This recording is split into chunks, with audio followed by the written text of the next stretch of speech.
gısıllanıp, taharetlenip, Allah'ın yurtu meşitte, Allah'ın yurtuna kilip, şuşu ibadet kılırga niyetlegen aziz kardeşlerim, Esselamu Aleyküm ve Rahmetullahi ve Berekatuhu. Mübarek olsun cuma günlerimiz. Allah Subhanahu ve Teala illerimizge, günlerimizge hayırlı iminlikler, tınışlıklar, avrularga hayırlı şifalar, tevfiksizlikte, dinsizlikte, şükranasızlıkta yürüyüşlerge Allah Teala kongullerine hidayet nuru, iman nuru, İslam nuru nasip eylesin. As-salavatul khamsu vel cum'atu ila'l cum'a ve ramadanu ila ramadana mukaffiratun liman beynehunne izzectunibetil kebair. 5 vakit namaz araları, cum'a bilen cum'a arası, Ramazan bilen Ramazan arası, bende eğer de Allah günahlardan saklanatırgan bulsa, vak günahlarını Allah Teala özünden özü yok ite. Uğraş etmişli avtomatiski istirayet. Mene şu şimdi siyinişimiz var muhterem cemaat. Lakin onun için 5 vakit namaz gerek. Onun için Ramazan ayında uraza tutrak gerek. Onun için bir cum'adan ikinci cum'aga girerek gerek. Elhamdülillah kuruşa cum'alarda. Meşitlerimiz nurlu. Yaşlarımız kile, yana yüzlerini görebiz. Bigrek de hazır muhterem aziz kardeşlerim, noyabr ayının ahırı, dekabr ayının başına jitebiz. Bizning ma'lumot boyunca şu 22 dekabrda kunning eng qisqa vaqti, самый короткий день это 22 декабря и плюс еще 2-3 дня. Самый длинный день это где-то 20-22 июня и плюс еще 2-3 дня. То есть мы сейчас находимся в то время, когда самые короткие дни, самые длинные ночи. Шуның içinde менә бүген сезнең исегезгә төшерәсем килә шушы көн турында. Пәйгамбәрбез саллаллаһу алейхи ва саллям үзенең бер хадисендә әйтте, төрле риваятларда төрлечә: "Аш-шитау рабиул муъмин". Кыш мусульман кешенең язы. Зима это весна для мусульманина. Рамазан ayının kitip turabız. Ramazan ayında başka aylarga karaganda izgiliklerini işlerge tırışabız. Ramazan ayında jirmegen meşitlerge jiribіз. Ramazan ayında tarvih namazların saat yarım 2'şer saat basıp turabız da Ramazan bütü bilen anlarsın aytırsınlar biz musulmanlar tugul şekilde meşitnin işigin nişki açılganını da bilmeyiz. Biznige İslam dini bu Ramazan ayındagına bulurga tiyiş tugul. Başka vakitinde lekin mena şuşu kış vakitlarında, особенно в зиму, самый короткий день и самая длинная ночь, мы должны воспользоваться. Allah'ın bir bulagi bu. Allah'ın nimeti. Kimdir ayta mena biraz qartaygaç оқи başlayayım. Bir 40'a jetkach, 60'a jetkach uraza tuta başlayayım. Pensiyaga chiqqach anlarsın belki meşitlerge jiri başlayayım deb ayta, eng uzun vaqtda barmaganni eng qisqa vaqtda baram ol yo'qmi? Barmay. Bugungi kunda biz vaqtimizni, o'zimizning vaqtimizni ko'pmi vaqtimizni boshqa o'tkazamiz. Boshqa vaqtni soat 5'da, 4'da 5'da jeykini ishning eng qiziq vaqti. Hozir 4'da 5'da 4-5 часов все. Ясига прочитали, и что делать дальше? Что только не делаем. И телевизор смотрим, и на улицу, и хоккей, и рыбалку. И еще раз кино смотрим, и то, что смотрели 3 года тому назад, какие-то американские боевики, по новой повторяем. Куда ни посмотри, здесь гаджет, здесь iPhone, здесь телевизор, здесь интернет. Любое время, пожалуйста, любая программа, любой фильм. Французский, американский, боевик, не боевик. Шайтан bizni şu aytып кытырта. Инде Рамазан ayında da кайбер кеше Кур'анга килмәгәнне, яки Рамазан ayında төнге намазны, тарвихларны укымаганны, шушы кыска вакытта укымый.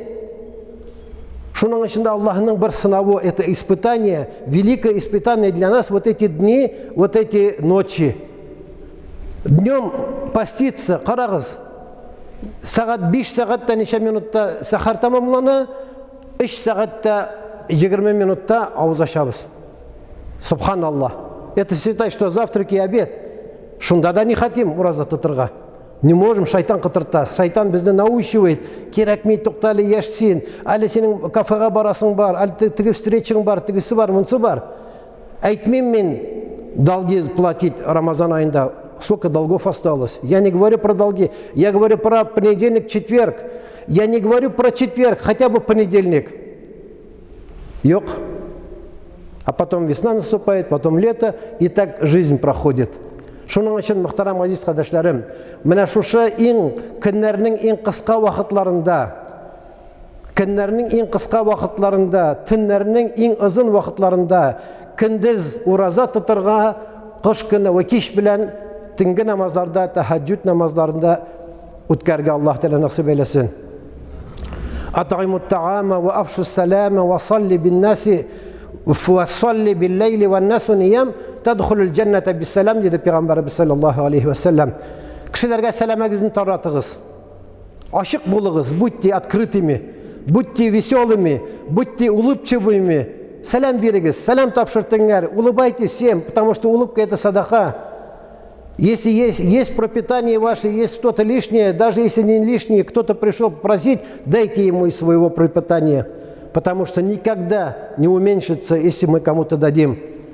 «Вассалли билляйли ван насу ниям». Пейгамбарымыз саллаллаху алейхи ва саллям айтта, «Төнне белән, ночью, когда все спят, сон – это полусмерть. Мы не знаем, проснемся или не проснемся». Потому что иртә белән әйтәбез, «И Раббым, шушы үлемнән безне тыргызган Аллаһ Тәгаләгә рәхмәт» дибез. Проснулись, альхамдулиллах. Ото сна проснулись, значит, живы. Фасалли билляйли ван насу ниям, когда все спят, когда все уже полусмертельные, мы просыпаемся, делаем тахарат, делаем омовение и читаем 2 ракиат намаз. Аллаһ Тааляның Расулы Насади «Фадхулил джанната биссалам». Шулай итсәгез, төнне белән торып, тәһәҗҗүд намазлары укып, Аллаһ Таалядан сорасагыз, «Фадхулил джанната биссалам». Аллаһның җәннәтенә тынычлык белән, иминлек белән кирерсез диде. Альхамдулиллахи раббил аламин, шушы көннәр белән вот этой возможности, сегодняшней возможности надо и воспользоваться, пока есть здоровье, пока мы живем, пока мы живы, пока мы здоровы. Сегодня антирекорд 24 или 25 тысяч. Начали с чего? Начали с 600 человек, 200 человек, 3000, 5000. Сегодня 26 тысяч почти человек заболело, и сколько-то антирекорд, сколько-то почти 500 человек в день умерло от коронавируса. Это разве нам не пример? Не смотрят богатые, не богатые, бедные, не бедные, мулла или ты, или священник, ты не смотрит, всех забирает. Поэтому Аллах Субхану ва Тааля Коран Каримында, Мунафик сурасында айта: «Я айюхаллазина аману ла тульхикум амвалукум ва ла ауладукум ан зикриллах, ва ман яф'ал залика фа улаика хумул хасирун». Аллаһ Тааля айта, безгә каратып айта, иманлы бәндәләргә айта. Имансыз бәндәләргә ансы мәгълүм нәрсә булачагын. Аллаһ сакласын имансыз булып дөньядан китергә. Аллаһ Тааля айта: «Я айюхаллазина аману». И иман китергән бәндәләр, о те, которые уверовали. И иман китергән бәндәләр дөньяда яшәгән вакытта сезне балаларыгыз, малларыгыз Аллаһның зикреннән шөгыльләндермәсеннәр. Карагыз, иртәнге намазны укыйбыз 15 минутта, илә намазны укыйбыз 15 минутта, икенче намазны укыйбыз 10 минутта, акшам ясаганы 10 минутта. Кара, 48-50 минут ала, 24 сәгатьнең вакытын 5 вакыт намаз, максимум 1 сәгать ала тәһарат белән бергә. Акалган 23 сәгатьне кая куябыз? «Ла тульхикум амвалукум ва ла ауладукум ан зикриллахи». О те, которые уверовали, пусть ваше имущество и ваши дети не отвлекают вас от поминания Аллаха. А те, которые поступают так, окажутся среди потерпевших. «Ва ман яф'ал залика фа улаика хумул хасирун». Хасирун дигән сүз бу банкротта калучы. Банкротта калучы, оттыручы, тот, кто проиграл. Менә шуның өчен мөхтәрәм җәмәгать, бүгенге көндә әгәр дә башка вакытны без әле үлемгә ышанмаган булсак, башка вакытны елына 1-2 елга бер генә танышларыбыз, билешләребез, туганнарыбыз дөньядан китә торган булсалар, ул мәетне зату үзе бер зур бер марасим булса, а бүген көн сайын үләләр. Хәтта больниста яткан баласы кичә үлгән атасын да күмә алмады. Чөнки икесе дә коронавирус белән авырталар. Әтисен кара целлофанга, кара пакетка салдылар да кабергә ташладылар. Ә нинди кадерле кешеләр иде.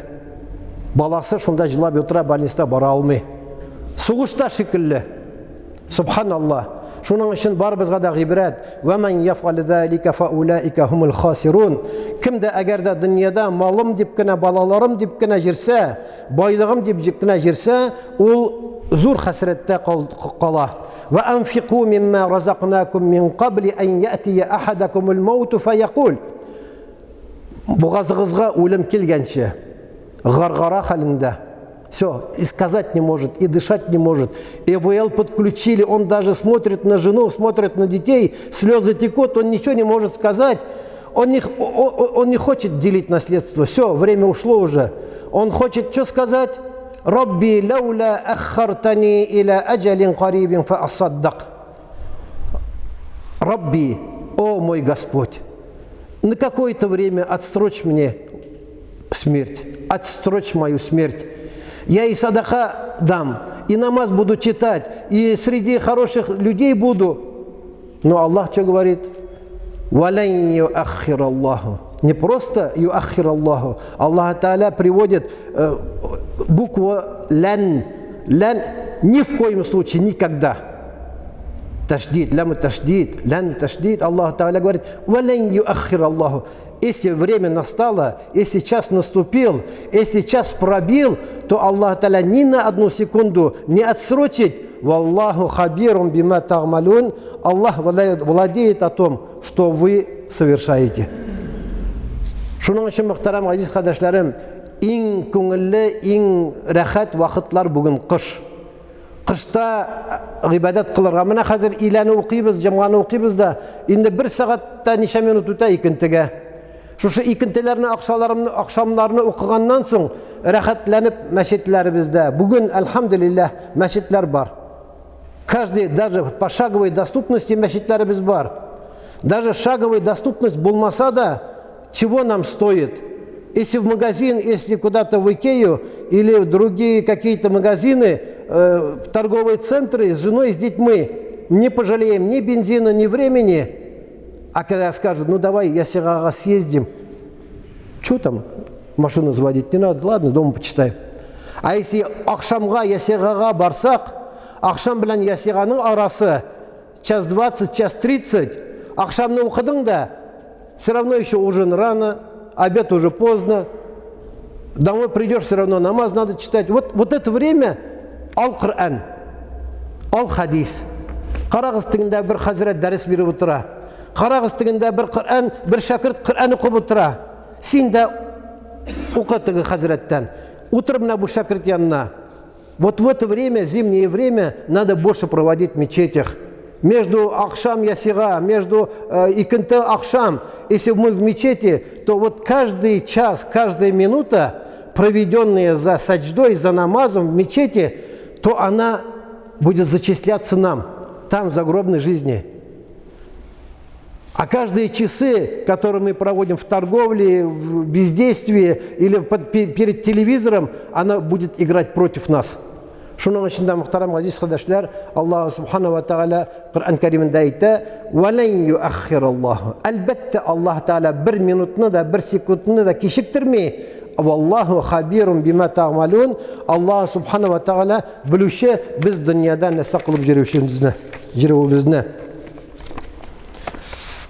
Пәйгамбәрбез саллаллаһу алейхи ва салламның бер хадисен әйтәм дә җомгамны тәмамлыйм. Чөнки кыскарак тотырга кирәк.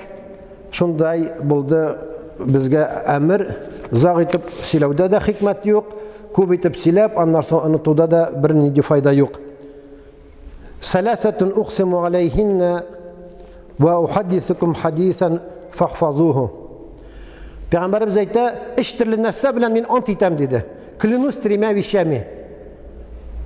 Peygamberimiz sallallahu aleyhi ve sellem айтады, клянусь тремя вещами, значит, альбетта, эти вещи правдивые, и вы должны запомнить и выучить вот эти слова. Что интересно? Интересно же, если пророк, саллаллаху алейхи вассалям, вот так говорит, клянусь тремя вещами, ант итәм үч әйбер белән, сез аны ятлагыз, исегездә калдырыгыз дигән әйберләр нәрсә икән? Беренчесе, ма нақасу малу абдин мин садақа. Икенче бер хадистә, ла янқусу малу мин садақа. Пәйгамбәрбез әйтә, бер кашанда, валлаһи ант итеп әйтәм, бер кашанда садақа бирү белән мал кимеми. Субханаллах. Bir qaşanda üç mertebeli qabatladı Peygamberimiz bu sözlerini. La yanqusu malu min sadaqa.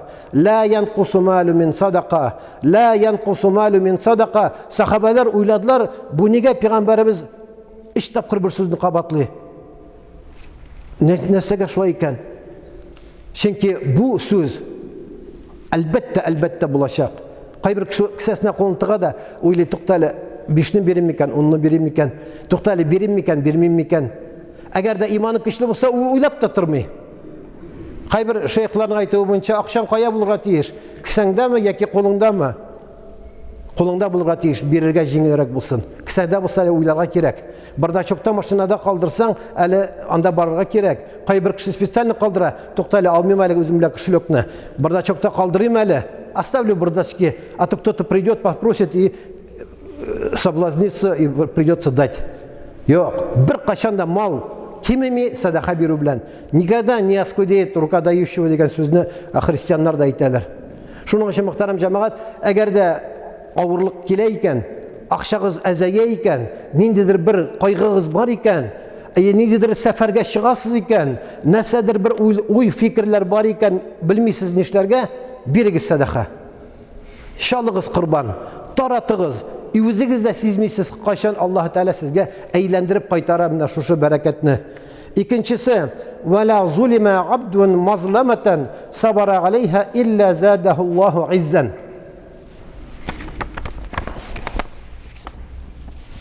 Если обойдутся с тобой несправедливо, и ты проявишь терпение, то Аллах обязательно увеличит твою славу. Қарағыз. Если нас кто-то обидел и обошелся с нами несправедливо, что мы делаем? Сразу хотим ответить, сразу хотим еще больше дать. Мы нанимаем адвокатов, там, судей и того, покупаем, продаем.